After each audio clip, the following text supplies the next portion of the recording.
This is the Lone Crater YouTube. We hope this video helps. You begin by confirming the Horizon server address, port, and your domain credentials so nothing interrupts the login flow.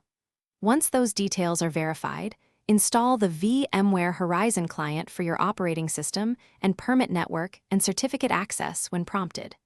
Make sure you're on the corporate network or connected to VPN before proceeding, because the client needs reachability. If your firewall blocks outbound ports, open the required port range so the client can discover and authenticate with the server. Now add the connection server by entering the FQDN or IP and choosing HTTPS to secure traffic. This lets the client retrieve available desktops. When prompted, type domain /username and your password and accept the server certificate only if it matches your admin-provided fingerprint.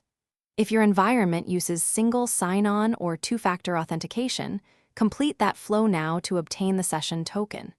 Before connecting, configure local resource mapping, clipboard, printers, and drives. Launch the published desktop or application and watch the session status to confirm virtual display, audio, and redirected drives are active.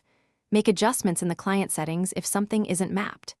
If the connection fails, first verify DNS resolution to the server, confirm the certificate chain is trusted, and ensure your VPN or corporate network is connected. Collect the Horizon Client log file and note any error codes shown.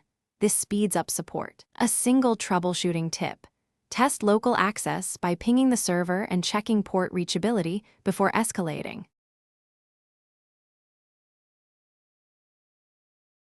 Thanks for watching. Consider subscribing if we helped you.